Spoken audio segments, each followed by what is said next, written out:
দলিলের মধ্যে দলিল নাম্বার নাই, সন্তানিক নাই, এটাই একটা পাঠ। দলিলের মধ্যে দলিল নাই, সন্তানিক নাই, এটাই তো পাঠ। এটা যখন বাইর করছেন তাহলে আপনাকে আবার নিজের মধ্যে একটু চিন্তা করেন, বুঝলেন সম্পত্তি এটাই রয়েছে, আপনাকে লোকগুলা খালি আস্তে আস্তে গেছে, আপনারাও চলে যাবেন, পরবর্তী জেনারেশনও চলে যাবেন। এই জিনিসটা পাইবেন বাড়ির চলে। আপনাকে যদি কোনো ভুল সিদ্ধান্তের কারণে আপনাকে পূর্বপুরুষ জলে চলে যেটি দিয়ে গেছে, এটি না আপনারাও শান্তি পাইতেন না, কেউ না।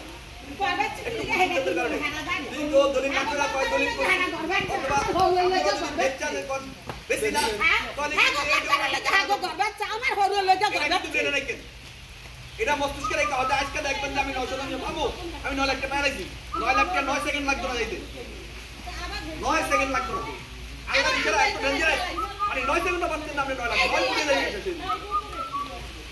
এখন শুনেন, এখন আপনারা এই ফেতনা না কইয়া নিজেরা একটু ভাবেন,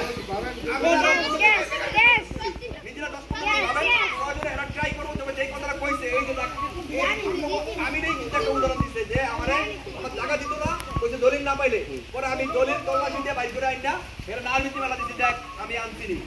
জামাল কাকা একটা কথা কইছে, যদি আমরা পাই তাহলে এটার খরচটা লাইব্রেরিটা কে দিব, ঠিক আছে?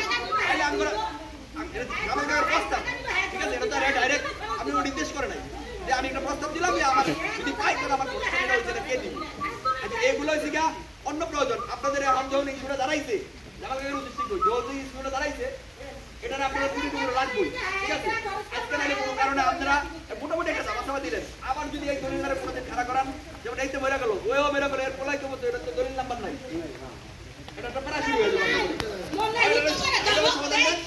ঠিক আছে?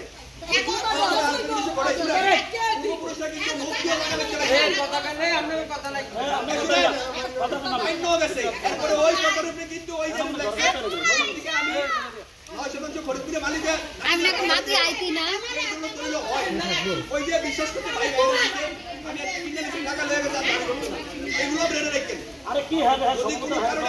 সিদ্ধান্ত হয় সম্পত্তির উপর পয়সা দিচ্ছেন, তাহলে আল্লাহ আপনাদের চেষ্টা করেন কাকা দলিলটা তোলা শিখবে।